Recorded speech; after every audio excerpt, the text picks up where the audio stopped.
Ever wonder why tightness in your jaw or shoulders is linked to stress? Did you know that you can use curiosity to change your relationship to things like this, even to anxiety and fear? I'm Dr. Jud Brewer, addiction psychiatrist and neuroscientist specializing in anxiety and habit change. Let's dive right in. The Irish novelist and poet James Stephens wrote, "Curiosity will conquer fear even more than bravery will." I love this. Curiosity will conquer fear even more than bravery will. But how? As I mentioned in a previous video, because fear is the most basic of survival mechanisms, when we get scared, we immediately react. For example, when someone yells, "Look out," we don't have time to sit around and check the credibility of our sources. We quickly duck or we jump out of the way, and then we look around to see if that threat was real or not. And when there is a lot of fear out there, fear itself can become really contagious and spread simply by hearing someone's scared tone of voice or seeing their eyes. So how can curiosity possibly help with this? Yesterday, I talked about two different types of curiosity: deprivation curiosity and interest curiosity. Think of deprivation curiosity as the destination type of curiosity. If we don't know something, we get that restless itch to go out and find the answer. Once we get the answer, that itch has been scratched. The journey's over. We've arrived at our destination. Interest curiosity, on the other hand, is all about the journey itself. We don't have that itch to get somewhere because we're already there, as in the journey is the destination. We become interested in whatever's happening in any one moment.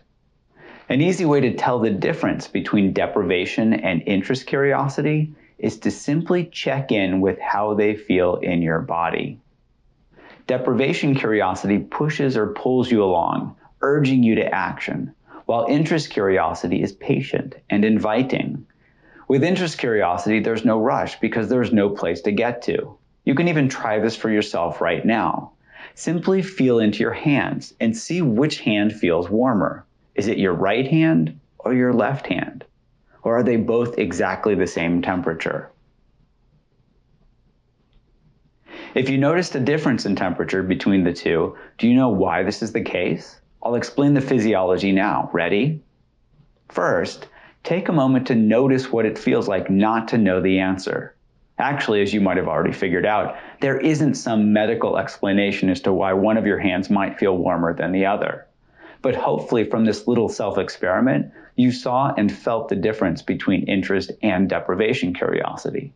Just to make sure you can really tell the difference, let's return to James Stephens' quote, "Curiosity will conquer fear even more than bravery will." Why might this be the case? How can curiosity possibly be stronger than bravery? If you're interested, that's your deprivation curiosity urging you to learn why. Here's a bit of the science behind this. Let's start with fear learning. Let's say that you're walking across the street and someone yells, "Look out!" You instinctively jump out of the way to avoid a car that's careening around the corner, speeding right at you. If you just shook this off and your body and mind stopped there, you'd go about your day as though nothing happened, because nothing bad did happen. You didn't get hit by the car. But what do you really do? You look around and you see that you narrowly avoided getting hit by a car. You feel your heart racing and start thinking about how you could have been killed.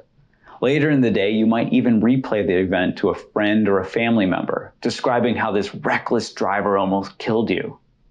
When you retell that story, you might even notice that your heart's racing a bit, or your body's a bit contracted as you feel a bit afraid just by recalling the event.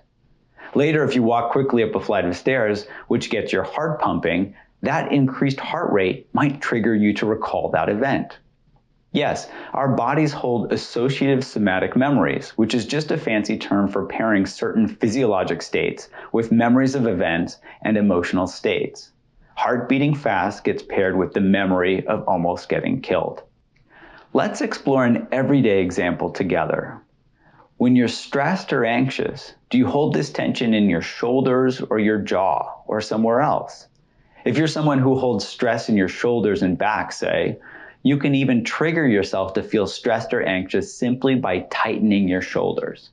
That's the physiologic state triggering an emotional state because the two have been paired in the past. So knowing all of this, what can you do? This is where the different types of curiosity come in. If you notice that you're feeling anxious, maybe you start to wonder why. Why am I anxious? You might think and then try to figure out why that's the case so you can fix it. That's deprivation curiosity, and that destination is often a dead end.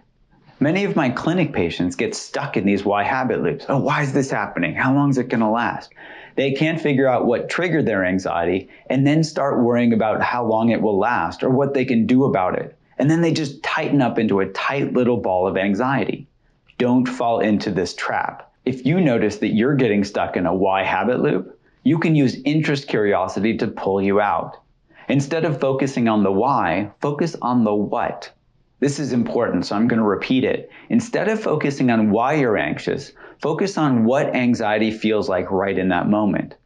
Here you can get interested in what stress or anxiety feels like in your body.